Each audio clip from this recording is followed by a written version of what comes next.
Educational sports. They also organize those much celebrated events such as parties and weddings. The local fashion industry also braces itself to cash in and take advantage of those orders for unique designs and artistry. How ready are the fashion designers, and is there demand for local garments compared to big business? Let's find out from Stephen Munoki, who is the founder of Ekasi Fashion Week. Thank you very much for coming, Stephen. Thank you very much for having me.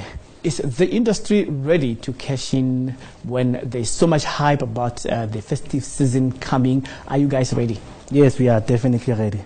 Most of the time you find that South Africans go for big brands. They order garments that are really pleasing to their eye because they say that international designers top you guys. Now, how do you deal with trying to balance demand for international goods with the local supply? I think that, international brands, they always been taking over. They've always been big because of sponsorship and money that they have.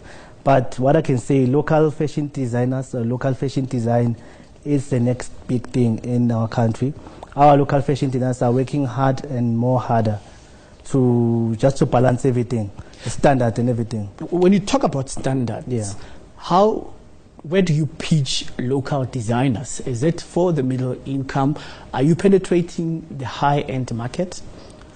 I think it's for everyone, though. I think it's for everyone. I know designers who design only for a niche market. I know designers who design for ordinary people and a ordinary salary.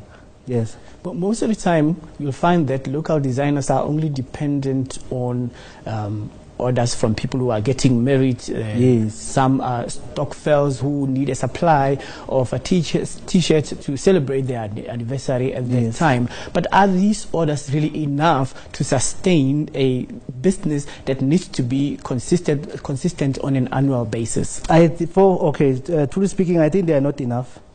I think our designers need more than just a one-day celebration ceremony. They need our designers need to be celebrated now and then. So how are you developing as an organization? Like if you are the founder of an organization such as Ekasi Fashion Week, with these designers that are probably affiliated to you, how are you developing them to use your organization as a springboard to international ramps? Okay, how it started with my neighbor who was a fashion designer. She used to always complain that she doesn't have clients, she doesn't have access to market. So I saw a problem. Then I came with a solution of saying, how about we create a platform where local fashion designers can come and showcase their work and gain access to market and make money at the same time. So we've hosted 12 fashion weeks before the main one that's coming now. So how we develop them, we have classes of teaching them the business, the marketing side of things, anything that's related to fashion, I can say. All right. So is your organization getting support in order to support these local designers? Because you will remember that for any local designer starting from the ground, they would need deposits from people who are placing orders with them to get the order going. You need machinery, measurement tapes, and you need also the mannequins, everything that's needed for the fundamentals of production. Is everybody getting that kind of support? Speaking for Ekasi Fashion Week, for now we are still self-funded, so we do everything with coming from our own pockets. So we're at the point where we're still growing, trying to find sponsorships, partners who can invest in local designs. Yes. All right. So it has been commended that you guys are not complaining. You are doing something about it at a place like Katlehong, which is a township. But then for you to graduate to be associated with a big label fashion weeks, the ones held in Cape Town and the other one held in Johannesburg, are you guys getting inroads to being given an opportunity to showcase your material? Yes, the designers that we've worked with before, we've grown them to a point whereby now they can go and showcase to bigger fashion weeks. So yeah, I think we are getting there.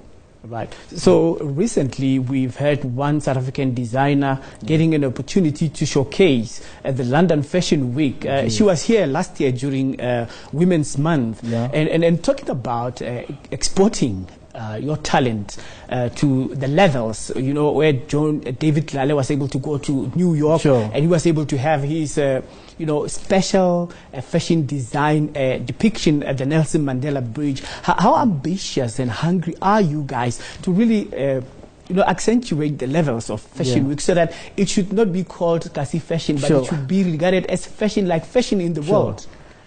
We are getting there. Like for it to be called Ekasi, we wanted to give platform for local fashion designers who are studying or struggling who want to see themselves actually there. Our fashion weeks, like it's very creative. We at the point where now we want to see ourselves as this global fashion week that are happening. Okay. Yes. Okay, but what's your next event? It's coming this coming Saturday. All right. Yes. All the best. Thank you very much for making time to come and speak to us. Thank you very much for having me. All right. Stephen Munoki is founder of Ekasi Fashion Week, speaking to us about their preparation and readiness for taking those orders and cash in during the festive season.